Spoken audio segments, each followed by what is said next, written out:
우리 성도들이 제가 봤을 때 우리 교회 와가지고 제일 현장으로 많이 파송된 날이거든요. 그렇기 때문에 이게 왜 이렇게 안 왔지가 아니라 우리 성도님들이 지금 현장에서 전투하고 있는 거예요. 그렇기 때문에 우리가 들으면서 지금 우리가 본 부대거든요. 그래서 목사님 그 계신 캄보디아 현장도 놓고 지금 계속 기도하시면서 말씀을 듣기 바랍니다. 그리고 우리 성도님들 지금 가정마다 다 파송이 되기 싫을 거 아니에요. 그죠? 그 현장 속에 하나님의 나라가 임할 수 있도록 인도해달라고 기도하시면서 꼭 예배를 드리면 감사하겠습니다. 오늘 우리 말씀 제목이 초대교회 운동 회복이라는 그런 말씀입니다. 특별히 오늘이 명절이라서 좀 그럴 수 있는데 제가 요번에 이 특별 새벽 기도회를 하면서 명절에 대한 생각을 조금 많이 바꿨어요. 그래서 보통 우리 명절 생각하면 가족들 모여가지고 왜 막 이렇게 식사 같이 하고 또 이렇게 편히 쉬고 뭐 이런 생각 하잖아요. 저도 그런 생각 하고 있었는데 솔직히 저희 교단은 그런 교단은 아니거든요.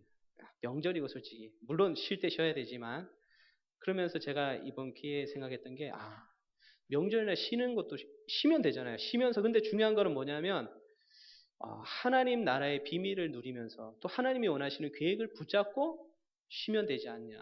그래서 이번 새벽 기도회를 쭉 하면서도 그래 기도하면서 진짜 그 초대교회가 누렸던 그 성령 충만함의 비밀을 누리는 것이 훨씬 더 큰 축복이잖아요. 우리가 여러분들 친척들 만나가지고 얘기하면은 뻔한 일이잖아요, 그죠? 술 한잔 하면서 이제 뭐 얘기하고 그럴 텐데 그렇지 않은 가문도 있겠지만 그러면은 그게 뻔한 일이잖아요. 근데 그 속에서 하나님 나라의 일이 임하도록 정말 하나님이 원하시는 계획이 성취되어지도록 우리가 기도하면서 그 추석을 맞이하고 정말 이번에 또 특별 새벽 기도회인데 그 비밀 누릴 수 있다면은 오늘 초대교회 운동 회복입니다. 그래서 오늘 사도행전 3장 12절 말씀 보면은 베드로가 이런 고백을 해요. 베드로가 이것을 보고 백성에게 말하되 이스라엘 사람들아 이 일을 왜 놀랍게 여기느냐 우리 개인의 권능과 경건으로 이 사람을 걷게 한 것처럼 왜 우리를 주목하느냐 이런 말을 합니다. 이게 뭐냐면 이 베드로를 통해서 성전 미문에 앉아있던 안진뱅이가 일어나고 난 다음에 사람들이 깜짝 놀라잖아요. 그래 와가지고 베드로를 막 신기하게 쳐다보고 있는 거예요. 저 사람 어떻게 해서 저 안진뱅이를 일으켰을까? 그런 눈으로 보고 있었거든요. 근데 이때 베드로의 고백이에요. 왜 내 능력으로 이렇게 했다고 생각하냐? 좀 있으면은 너희가 십자가에 못 박은 이 예수 그리스도께서 이 안진뱅이를 일으키셨다. 이렇게 고백하거든요. 4장 12절 말씀에도 가보면은 이게 유대인의 법정이거든요. 여기서 잘못 말하면 죽을 수 있는 그 현장인데 바울이 어떻게 고백하냐면 베드로가 다른 이로서는 구원을 받을 수 없나니 천하 사람 중에 구원받을 만한 다른 이름을 우리에게 주신 일이 없음이라 하였더라. 그런 고백하거든요. 죽는 자리예요. 죽는 자리. 잘못 말하면은. 그런데도 불구하고 확실한 증거가 있으니까 이 바리새인들이 죽일 수가 없는 거예요. 그래서 바깥에 내보내는데 이때 이제 하는 말이 뭐냐? 네가 예수 이름으로 다시는 말하지 마라. 그렇게 얘기하거든요. 근데 그때 19절에서 20절 말씀에 베드로가 그렇게 고백해요. 베드로와 요한이 대답하여 이르되 하나님 앞에서 너희의 말을 듣는 것이 하나님의 말씀을 듣는 것보다 옳은가 판단하라. 우리는 보고 들은 것을 말하지 아니할 수 없다 하니 그랬거든요. 예전하고 지금하고 분명히 틀렸어요. 베드로의 고백이. 그 전에는 죽음을 두려워했는데 이제는 죽음을 더 이상 두려워하지 않는 사람이 됐거든요. 분명히 이 사람이 사도행전 1장에서 예전에 체험하지 못했던 그 성령의 놀라운 역사를 체험한 거예요. 완전 사람이 바뀌었거든요. 그 축복. 근데 이 축복이 임해야 하지만 우리가 세상 이길 수 있어요. 그 당시에는 환난과 핍박의 시대였잖아요. 근데 지금은 물론 환난과 핍박을 받는 나라가 있어요. 근데 우리나라 같은 경우는 환난과 핍박을 받는 건 아니잖아요. 근데 많은 유혹과 여러 가지 그 당시보다도 더 힘들게 영적 싸움을 해야 되는 많은 것들이 있거든요. 이게 영적인 사실인데. 그래서 우리가 오늘 말씀을 통해서 이 베드로가 체험했던 그 성령의 놀라운 역사를 체험하고 누리셔야 돼요. 그래야만 이 세상 이길 수 있거든요. 그러면서 우리가 첫 번째 봐야 될 게 시대의 문제를 봐야 됩니다. 그래서 갈라디아서 5장 16절에서 18절 말씀 보면은 성령을 따라 행하라 그랬거든요. 근데 사람들이 타락의 시대로 끌려가요. 그래서 그 다음 19절 말씀부터 쭉 보면은 이제 이 육체에 속한 일을 쭉 말씀을 하고 있거든요. 그래서 육체의 일은 분명하니 혹 음행과 더러운 것과 호색과 우상숭배와 주술과 뭐 원수 맺는 것과 해서 쭉 나옵니다. 근데 요즘 시대를 한번 쭉 보세요.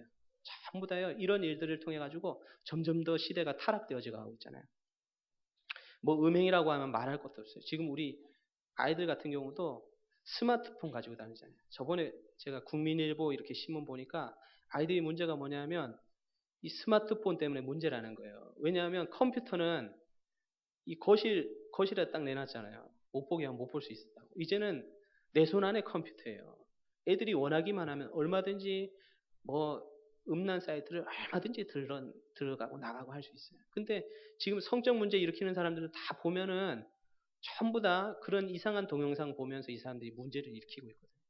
지금 음행과 또 뭐 우상 숭배 말할 것도 없고 분쟁도 보면은 지금 우리나라 국가적으로도 보면 일본하고 우리나라하고도 지금 영토 때문에 싸우고 있고 또 중국하고 일본하고도 그런 분쟁들이 아마 끝도 없이 이제 예수님 오실 때까지 계속 되어지겠죠. 우리나라도 지금 그렇잖아요. 정당별로 그냥 나라를 위한 나라기보다는 자기 정당의 이익을 위해서 계속 분쟁해서 나가고 그것뿐만 아니라 교회도 지금 문제가 지금 목사님이 창피하다 그러잖아요. 그러니까 큰 교회들 막 목사님파 장로파 해가지고 싸우고 있고 뭐 목사님파 부목사님파 해가지고 막 싸우고 있고 그런 교회들이 너무 많거든요 지금. 제가 어젠가 뉴스 보니까 그 인터넷에 보니까 대학교에서 이제 그 술을 캠퍼스 안에서 술을 못 마시게 된다 이런 법을 정한다 그래요. 근데 누가 제일 반대하냐? 대학생들이 반대. 왜 술을 못 마시냐? 자유인데 인권인데 이렇게 얘기하거든요. 네. 그런 시대예요. 그래서 근데 왜 문제냐? 우리나라는 술을 너무 많이 먹여가지고 대학생들이 술 먹다가 죽는 거예요. 그러니까 국가에서 지금 막으려고 하는 거거든요. 두 번째가 우리 고통의 시대다 그랬습니다. 디모데후서 3장 1절에서 7절 말씀 보니까 말세에 고통하는 때가 이르리니 그랬습니다. 우리나라가 지금 자살률이 1위예요.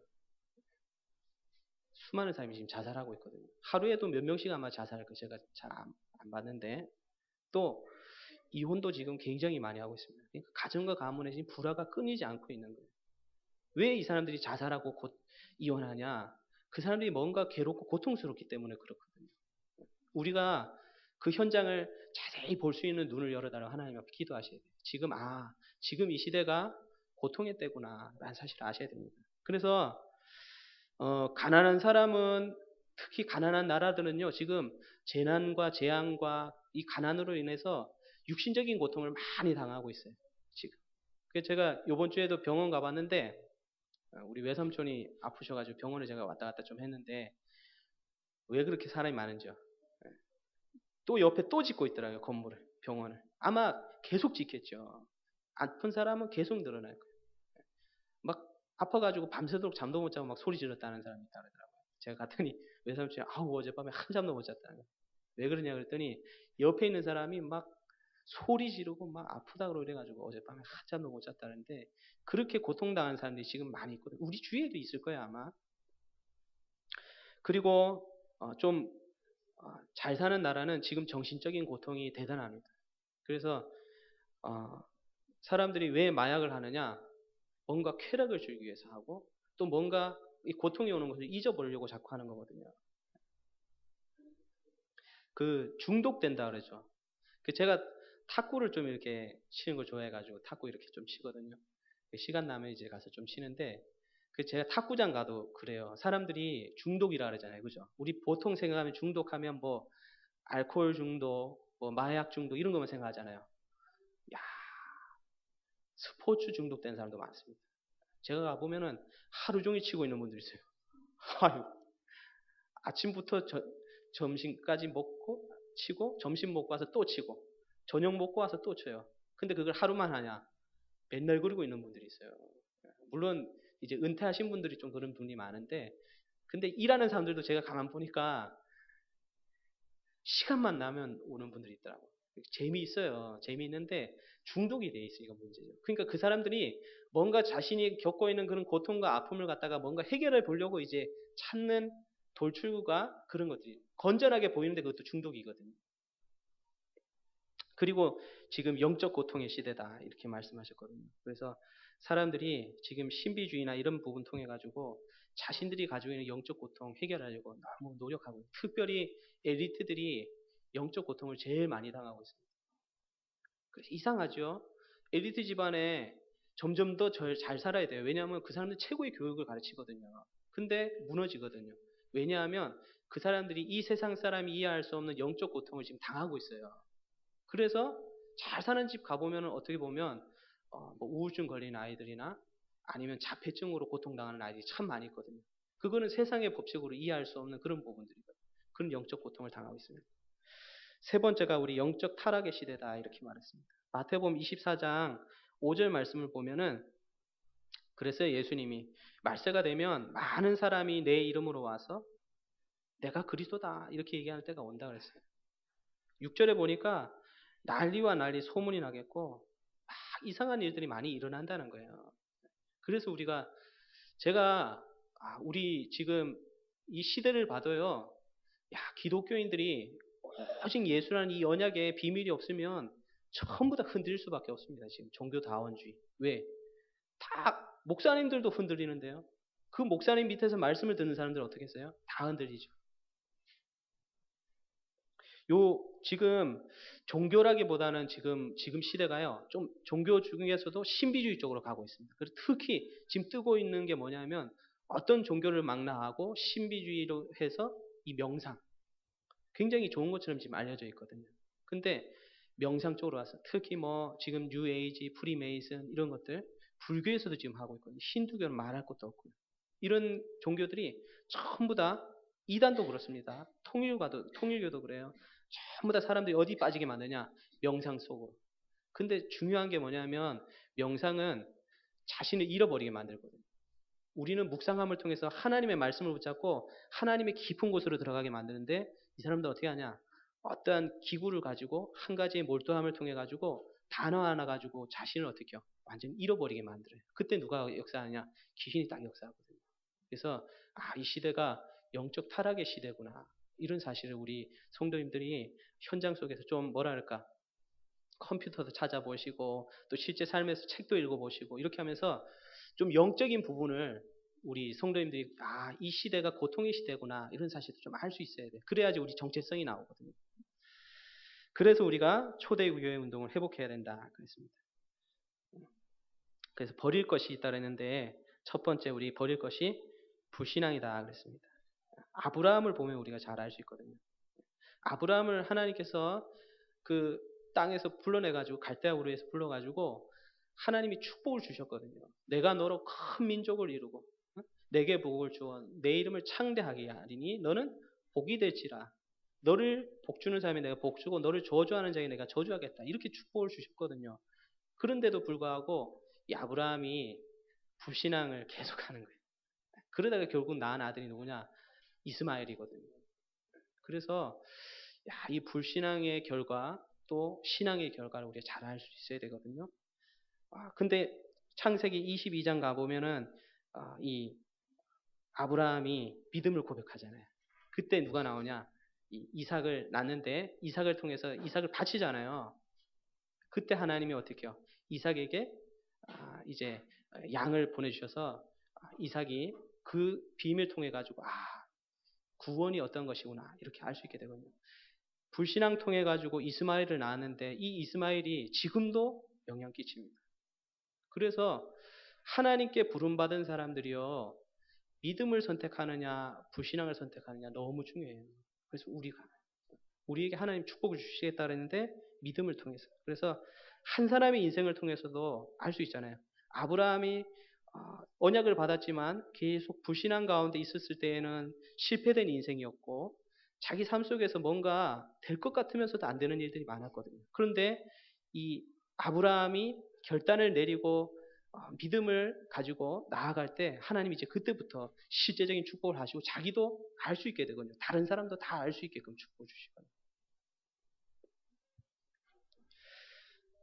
우리가 한 현장을 통해서도 알습니다. 그래서 우리 성도님들이 여기 있는 모든 분들은 믿음을 선택하는 축복을 꼭 누리시기 바랍니다. 왜냐하면 우리가 한 현장을 봐도 그 이스라엘 백성을 이제 가나안 땅으로 데리고 가잖아요. 그때 이 모세가 12지파를 보내가지고 정탐을 하게 해요. 그 가나안 땅을.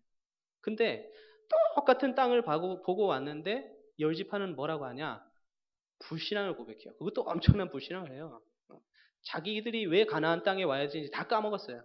그리고 막 그 땅에는 거인이고 성은 너무 높아가지고 우리 올라갈 수도 없고 그 사람들 비하면 우리 메뚜기다. 그러니까 우리 다시 돌아가야 된다는 거예요. 그런 엄청난 불신앙하거든요. 그때 여호수아와 갈렙이 옷을 찢으면서 어떻게 해요? 그곳은 하나님이 주시는 젖과 꿀이 흐르는 땅이다.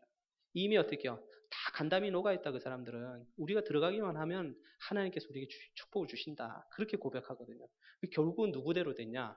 여호수아와 갈렙 말대로 됐거든요. 우리가 진짜 믿음을 선택하는 것이 너무 중요하다. 그래서 절대 불신앙하지 말라 그러는데 불신앙이 오기 때문에 하지 말라 그러는 거예요. 우리한테 때때로 사람을 통해 사건을 통해서 불신앙 같은 일들이 시시때때로 찾아옵니다. 아무리 믿음이 좋아도요. 불신앙할 수 있는 여건들은 우리가 죽는 날까지 계속 오게 돼 있습니다. 근데 승리하는 사람들은 그 불신앙을 선택하지 않고 분명히 믿음 선택하거든요. 그렇기 때문에 그 속에서 놀라운 축복을 계속 누릴 수 있게 되거든요. 보통 저도 옛날에 그랬던 것 같은데 하나님 뭔가 응답 주시면 믿을게요. 이렇게 사람들이 응답 주시면 저 치료해 주시면 믿을게요. 이렇게 하거든요. 근데 그렇게 하면 안 돼요. 하나님께서 이미 우리에게 주셨거든요. 이 축복을 누리면서 이미 주셨다라는 고백할 때 하나님이 어떻게 해요? 주시는 걸 알 수 있거든요. 그 자꾸 바꾸거든요. 절대 바꾸시면 안 됩니다. 믿음이 먼저냐 응답이 먼저냐 뭐가 먼저냐? 믿음이 먼저다. 하나님 저한테 주시면 할게요. 그 사람은 아마 백날 가도 힘드실 거예요. 그거는 애기 신앙이잖아요. 그렇죠? 우리는 진짜 믿음을 가졌는데 하나님 자녀 7가지 신분과 권세만 쭉 생각해 보세요. 다 주셨거든요. 우리한테. 그 축복 누리면 되는데 우리가 기도할 때도 자꾸 뭘 생각하냐? 당장 이제 우리가 기도하는 제목들 있잖아요. 그 속에서 막 응답 올 걸 생각하거든요. 그렇게 하지 말고 하나님께서 이미 오신 축복을 누리고 계신 거예요. 그거 와도 상관이 없는 사람이 되면 되거든요. 그 다음 하나님의 계획을 보게 되니까. 빌립보서 4장 6절 7절 말씀이 그랬습니다. 아무것도 염려하지 말고 오직 모든 일에 기도와 간구로 너희 구할 것을 감사함으로 하나님께 아뢰라. 그리하면 모든 지각에 뛰어난 하나님의 평강이 그리스도 예수 안에서 너희 마음과 생각을 지키시리라. 아무것도 염려하지 말고 오직 모든 일에 그 염려거리가 많은 사람일수록 좋은 거예요. 뭐예요? 오직 모든 일에 기도와 간구 속으로 들어갈 수 있잖아요. 좀 편안하게 사시는 분들은 기도하면 좋죠. 근데 잘 안 되실 거예요. 오히려 막 염려거리가 있고 갈등거리가 있어서 더 기도 속으로 들어가면 더 큰 은혜를 체험하실 수 있고요. 하나님께서 내 마음과 생각을 다 지키시는 것을 그 염려 많은 곳에서 체험하셔야 돼요. 그래야지 흔들리지 않는 신앙인이 딱 되거든요. 히브리서 11장 1절에서 2절 말씀에도 분명히 나와 있습니다. 믿음은 바라는 것들의 실상이에요. 보이지 않는 것들의 증거니 보세요. 선진들이 이로써 증거를 얻었느니라 그랬어요. 실상이라고 그랬어요. 믿음은 바라는 것에 우리가 바라는 현실이잖아요. 근데 믿음은 바라는 것들의 실상이요. 믿음이 실상이라는 거예요. 그 실상대로 현장이 그대로 응답되어지는 거예요. 선진들이 이로써 증거를 얻었느니라. 분명히 말씀하셨거든요. 그래서 우리가 버릴 것 했는데 불신앙 지금부터 딱 버리시기 바랍니다. 오늘 버린다 이랬는데 분명히 또 내일 나타날 거예요. 그때 버리셔요, 그냥. 불신앙 안 나타난다 그러니까 불신앙이 뭐 전혀 없어지고 불신앙할 만한 사건이 없는 게 아니라 분명히 나타날 거예요. 그때 믿음을 선택해 보세요. 그때 하나님이 축복하시는 걸 알게 될 겁니다. 두 번째가 우리가 갈등이라고 그랬는데 갈등을 딱 생각하실 때 뭐라 그래야 되냐? 갈등은 갱신의 기회다. 이렇게 생각하시면 됩니다. 나 자신이나 아니면 우리 교회나 시스템을 갱신할 수 있는. 그래서 사도행전 6장에 보면은 큰 갈등이 이제 이 예루살렘 교회에 오거든요. 뭐냐면 히브리파, 헬라파 과부들이 모여가지고 싸우는 거예요. 뭐 가지고 싸우냐? 왜 이 사람들만 곡식을 주고 우리한테는 안 주냐는 얘기예요. 식량을 주고 우리도 배고픈데 그거 가지고 막 싸우고 있거든요. 그때 사도들이 여기에 휘말릴 수 있는데 사도들이 휘말리지 않아요. 그때 사도들이 갱신을 해버리거든요. 어떻게 갱신하냐? 아 맞다. 우리가 지금 말씀과 기도에 전무해야지. 지금 우리가 이 일하고 있을 때냐? 그래서 어떻게 하냐? 성령과 지혜가 충만한 7 집사를 세워요. 탁 세워가지고 그래서 교회가 어떻게 해요? 더욱 든든히 탁 세워지는 그 축복을 누리게 되거든요. 갈등 통해서 어떻게 우리 하냐? 우리가 갱신할 수 있는 축복의 기회로 꼭 삼으시기 바랍니다. 혹시 지금 갈등거리 있으면은 내가 어떻게 갱신해야 되지? 하나님 저에게 무슨 갱신을 하기 원하십니까? 이 기도를 하셔야 돼요. 그러면 그 갈등을 분명히 벗어날 수 있는 길을 하나님이 주실 줄 믿습니다. 세 번째가 우리 상처다 이렇게 말씀하셨습니다. 진짜 버릴 것 중에 버린 것이 상처입니다. 분명히 알 것은 뭐냐면 이 땅에 상처 안 받을 사람 아무도 없습니다. 문제 없는 사람 아무도 없잖아요. 근데 그 상처가 잘못 보면 상처가 되는데 우리가 그 치유받으면요. 상처당할 일을 많이 당한 사람일수록 큰 그릇이 되는 거예요. 그래서 혹시 나에게 상처될 만한 사건이 많다. 그러면 하나님께서 나를 큰 그릇으로 세우셨구나. 이렇게 생각하시면 됩니다. 그래서 우리가 7 렘넌트 중에 요셉만 봐도 그렇고 다윗만 봐도 그렇잖아요. 요셉이 형들에게 미움을 받아가지고 말도 안 되죠. 형들이 팔아버렸어요. 그걸 평생에 이 사람이 한으로 품고 있었다면 어떻게 인생을 살았겠어요? 자기 잘하고 있는데 보디바라는 애가 자기를 꼬셨잖아요. 그러다가 안 되니까 감옥에 쳐넣은 거거든요. 그거 보통 사람 같으면 어떻게 감당하겠어요? 근데 복음을 아니까 임마누엘이 비밀을 누리고 있으니까 솔직히 아무 상처가 안 돼요. 요셉이 나중에 국무총리가 돼가지고 보디바를 부르고 보디바의 아내를 불렀다 그런 소리가 없거든요. 그 사람한테는 전혀 상처되지 않았다라는 거거든요. 상처가 아니구나. 하나님께서 나를 더 큰 그릇으로 축복하기 위한 것이구나. 이렇게 알면 되죠. 그래서 우리가 혹시 상처당할 일을 만나게 되면은 우리가 특히 상처는 누굴 통해서 당하냐면 사람 통해서 많이 당하거든요. 그럴 때 우리가 어떻게 해야 되냐면 그 사람을 잘 보셔야 돼요. 그 사람이 왜 이렇게 말하고 이렇게 행동할 수밖에 없는가 그 사람을 봐야 돼요. 그게 당연성이거든요. 저 사람이 저런 인생을 살 수밖에 없는 있잖아요. 우리 부모님들도 그렇잖아요. 우리 부모님들이 나한테 막 율법적으로 대하거든요. 랩런트들한테 특히. 그러면 우리 부모가 왜 그렇게 하는가 랩런트들은 보면 돼요. 저렇게 고통당하다가 우리 엄마가 복음 받았는데 우리 교회 데리고 오는 것만 해도 감사하지. 이렇게 생각해야 돼요. 랩런트들은. 그래서 우리가 그 상처당할 일을 봤을 때 그 상처에 묶이지 말고 그 사람이 한 말에 상처받지 말고 그 사람이 왜 이런 말을 했을까 우리가 알게 되면 상처받을 일이 점점 없어지는 거죠. 그러면서 우리가 붙잡을 것이다 그랬습니다. 예수 그리스도 하나님 나라 성령 충만함을 붙잡으라 그랬는데 우리가 붙잡을 때 어떻게 붙잡아야 되냐면 내 생각대로 붙잡으시면 안 돼요. 내가 가진 지식으로 붙잡으면 안 됩니다. 내가 가졌던 경험으로 붙잡으면 안 돼요. 뭘로 붙잡아야 되냐? 하나님의 말씀 가지고 붙잡으셔야 돼요. 묵상할 때 하나님 말씀 묵상하셔야 돼요. 자꾸 내 생각나고 내 지식, 내 기준 이런 거 자꾸 나타나잖아요. 그러면 그건 묵상이 아니에요. 그때 하나님 말씀을 차라리 그냥 외우세요. 그 말씀을. 그거에 반대되는 말씀을 계속 외우고 묵상해 보세요. 분명히 하나님 역사하시거든요. 내가 기준이 되면 안 됩니다. 하나님 기준 돼야 됩니다. 붙잡을 때.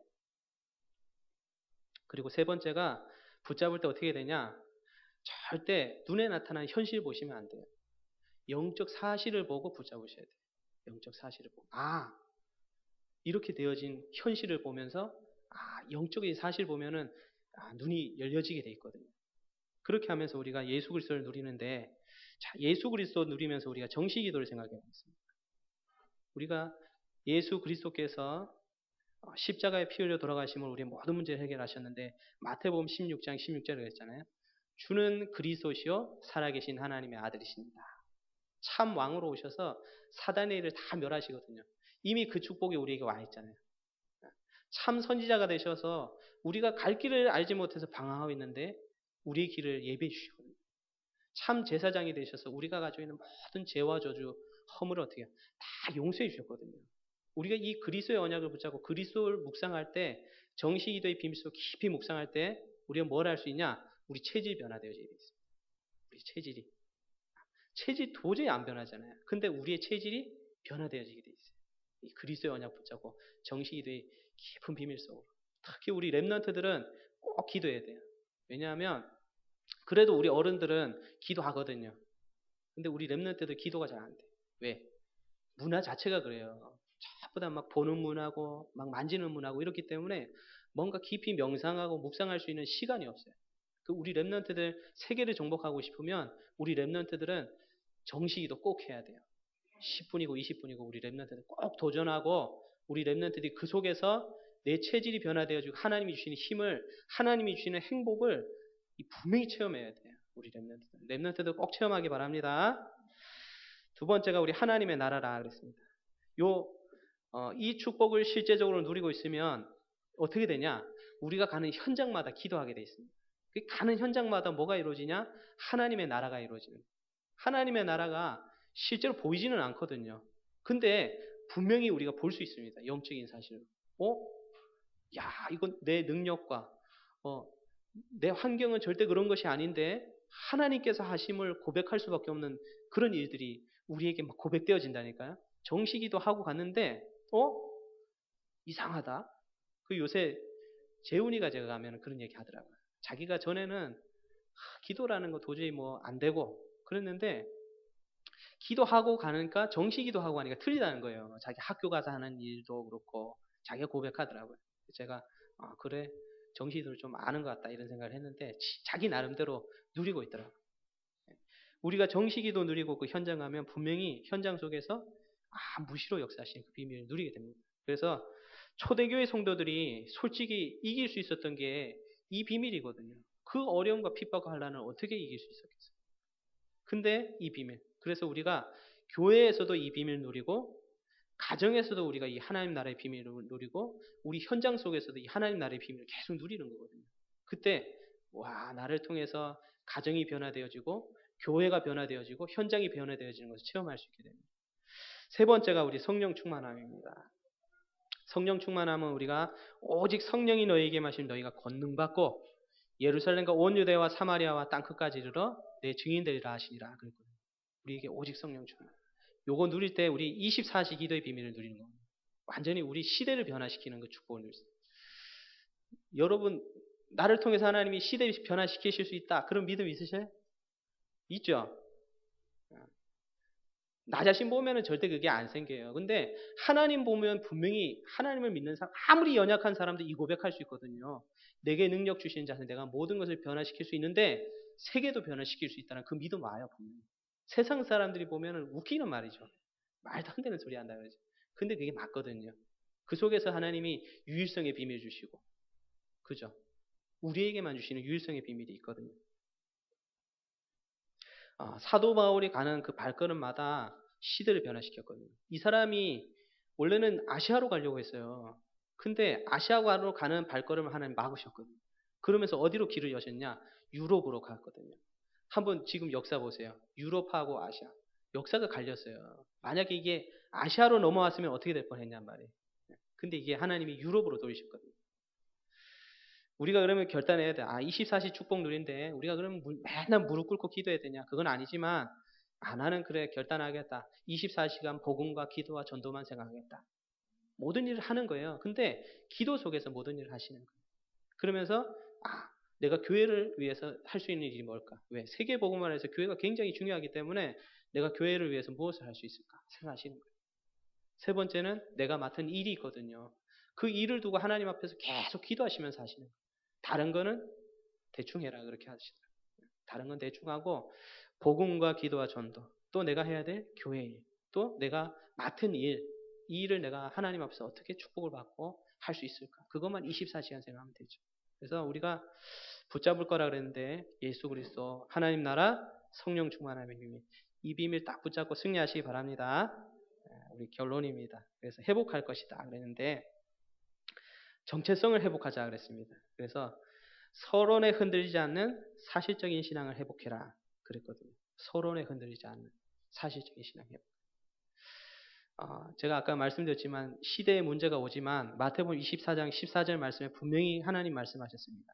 이 천국 복음이 모든 민족에게 증언되기 위하여 온 세상에 전파되리니 그제야 끝이 오리라. 세계 복음화 돼야지 끝이 오는 거거든요. 우리가 자꾸 작게 우리 자신만 봐가지고는요 절대 정체성이 안 생겨요. 어떻게 봐야 되냐? 시대 보는 눈을 딱 여셔야 돼요. 내가 상대할 사람들 3단체 한번 생각해 보세요. 그 사람들 지금 막 명상하면서 엘리트가 돼가지고 깊은 명상의 비밀 속에서 그 막 귀신에 장악되어 가지고 엄청난 축복이 아니죠. 그 엄청난 능력을 누리고 있는데 내가 지금 이렇게 갈등하고 상처받고 이런 상황 속에 있어야 되겠냐? 내가 정말 하나님의 축복 속에서 하나님이 원하시는 세계복음화에 쓰임 받아야지. 말씀을 꼭 붙잡으시기 바랍니다. 말씀 속에서 하나님이 주신 축복, 나에게 주신 자녀의 축복, 신분과 권세를 누리시는 거예요. 하나님이 나를 하나님의 자녀로 삼아주셨다. 분명히 성령께서 내 삶을 인도하시고 역사하신다. 내가 기도할 때 하나님이 천군과 천사도 파송하시고 모든 사단의 권세도 멸하시고 나를 통해서 하나님이 세계 복음의 문을 여신다. 이 정체성 가시는 거예요. 에베소서 6장 12절 말씀에 분명히 말씀하셨습니다. 우리의 씨름은 혈과 육을 상대하는 것이요 아니요 통치자들과 권세들과 이 어둠의 세상 주관자들과 하늘에 있는 악의 영들을 상대함이라 그랬어요. 여러분 정체성이에요. 우리의 씨름은 혈과 육을 상대하는 것이 아니라 통치자들. 여기서 말하는 통치자들은 흑암의 통치자들을 얘기합니다. 통치자들과 권세들과. 그래서 우리가 나라를 위해서 기도할 수 있는 거예요. 그리고 어떻게요? 어두움의 세상 주관자들. 그러면서 하늘에 있는 악의 영들이라고 그러는 거예요. 그게 사단과의 싸움이란 말이에요. 우리 싸움. 요 비밀 가지고 우리가 초대교회 기도 운동을 회복해야 됩니다. 그래서 사도행전 1장 14절 말씀에 오늘 읽었는데 오로지 기도에 힘썼다 그랬습니다. 초대교회 성도들이. 2장 42절에도 말씀을 보면 오로지 기도에 힘쓰면서 하나님 말씀을 받고 포럼 나누고 그렇게 했다고 그랬거든요. 우리의 삶 자체가 오로지 기도의 비밀 속으로 기도 속에서 모든 일을 하자. 그렇게 말씀하시고 따라해 봅시다. 기도 속에서 모든 일을 하자. 이게 틀린 말이거든요. 일하면서 기도하는 게 아니고 기도 속에서 모든 일을 하는 거예요. 기도로 여러분이 능력과 확신을 받고 일을 시작하시면 돼요. 그 축복을 꼭 누리셔야 되거든요. 무시로 현장 속에서도 우리가 자꾸 기도 대강하고 그냥 일을 하거든요. 그러면 내가 하는 일이 되는데 기도 속에서 하나님이 주시는 힘 가지고 일을 하게 되면 하나님이 하셨구나. 이 고백을 우리가 잘 할 수밖에 없게 되거든요. 기도 속에서. 그렇게 되면 하나님이 초대교회 전도운동을 회복하게 하실 줄 믿습니다. 2장 9절에서 11절 말씀을 보니까 이 예루살렘 교회가 성령 충만함 받았어요. 그랬더니 하나님께서 15나라의 사람들 다 불러오셨어요. 그래서 거기서 어떻게 해요? 성령 충만함 받았는데 15나라의 방언이 터지면서요. 15나라의 복음이 전해져요. 조금 더 있다 보면 2장 42절 말씀해 보니까 3천 제자가 일어났다 그랬어요. 나중에 가면요. 이 십자가의 도를 방해하던 원수 같은 바리새인들도 이 도에 복종한다 그랬거든요. 분명히 초대교회 전도운동은 한 것이 아니라 되어지는 축복까지 누리게 됐거든요. 그래서 우리도 이제 하는 전도가 아니라 되어지는 전도의 축복을 누려야 되거든요. 그 축복을 누리는 것이 초대교회 운동이 이 회복되어지는 거거든요. 그래서 우리가 다시 한번 생각할게. 시대 보는 눈을 열자. 에베소서 6장 12절 말씀에 있는 것처럼 우리가 작은 일에 갈등하고 상처받고 지금 불신앙하고 있을 때가 아니구나. 우리가 상대할 사람들은 저 하늘에 있는 악의 영들을 상대하고 이 통치자들, 권세들, 어둠의 세상 주관자들 결국 사단과의 영적 싸움을 하는 건데 우리가 잘 알아야 되겠구나. 마태복음 24장 14절에도 말씀하신 것처럼 이 천국 복음이 모든 백성에게 증거되고 난 다음에 끝이 온다 그랬는데 그럼 내가 이 세계 복음화를 위해서 어떻게 해야 되겠냐? 우리가 진짜 불신앙, 더 이상 갈등, 상처에 묶이지 말고 다 버리시기 바랍니다. 오늘 이후로 그래 나는 불신앙 안 하겠다. 갈등 안 하겠다. 상처에 붙잡히지 않겠다. 않겠다가 아니라 하나님이 하게 하실 줄 믿습니다. 딱 붙잡으셔야 돼요. 그럼 붙잡을 게 뭐냐? 그럼 우리가 붙잡을 게 뭐냐? 예수 그리스도. 맞잖아요. 그죠? 예수 그리스도. 이게 체험하지 못한 사람은 그리스도 이러면 솔직히 큰 힘이 되지 못하고 의미가 없어요. 근데 그리스도의 능력을 체험한 사람은 엄청난 힘이 되거든요. 그래서 그리스도 한 마리만 딱 들어도 힘이 나는 그 축복 꼭 누리시기 바랍니다. 우리 가는 현장마다 하나님의 나라가 이루어지고 성령의 충만한 능력을 통해서 시대를 변화시킬 수 있는 힘까지 누리는 그 축복을 누리고, 결론은 뭐라 그랬냐? 서론에 흔들리지 않고 정말 사실 보는 눈을 열어서 실제적인 신앙을 회복하자. 그렇게 말씀하셨습니다. 그래서 우리 모든 성도님들이 이 실제적인 신앙 회복하는 요번 이제 열흘 기도거든요. 꼭 새벽 기도 나오실 수 있는 분들은 나오셔서 기도하시고, 혹시 못 나오시는 분들도요, 교회에서 하고 있는 거기 때문에 열흘이라는 축복을 누리는데 어떻게 하시냐? 그냥 언약 붙잡고 시간을 정하셔서 집에서 하세요. 집에서 하시고, 어디서도 하시냐? 직장 가서 하시고. 그렇게 하시면 되잖아요. 그죠? 왜? 특별히 우리 교회가 열흘이라는 것을 작정해서 지금 하고 있기 때문에 그 동참하는 거예요. 교회의 가장 중요한 일이기 때문에. 그 동참하시면서 기도하시면 하나님께서 혹 새벽 기도에 못 나왔어도 그 마음 보시고 새벽 기도 나와서 하는 분들보다 더 큰 축복을 주실 줄 믿습니다. 그렇다고 새벽 기도 나오지 말라는 얘기는 아니에요. 새벽 기도 많이 나오세요. 나와가지고 요새 많이 나오셔요. 나오셔서 기도하는데 우리 성도님들 나오셔서 힘 얻으시고, 그래, 초대교회 그 운동, 초대교회 말씀 운동, 기도 운동, 전도 운동을 정말로 내가 회복하고 이 말세 지말의 시대에 이 힘 가지고 현장 살려야 되겠다. 그 축복 꼭 누리시기 바랍니다. 기도하시겠습니다. 살아계신 주님 감사합니다. 우리에게 너무나도 큰 축복과 은혜를 주신 주님께 감사와 영광을 올려드립니다. 우리 교회가 실제적으로 초대교회가 누렸던 그 놀라운 복음의 비밀, 기도의 비밀, 전도의 비밀을 누리는 축복된 교회가 되어줄 수 있도록 성령께서 역사하여 주옵소서. 우리 성도님들에게 예수는 그리스도, 하나님 나라, 성령의 충만함의 비밀을 현장 속에서 누리실 수 있도록 축복하여 주옵소서. 감사드리며 예수님의 이름으로 기도드립니다.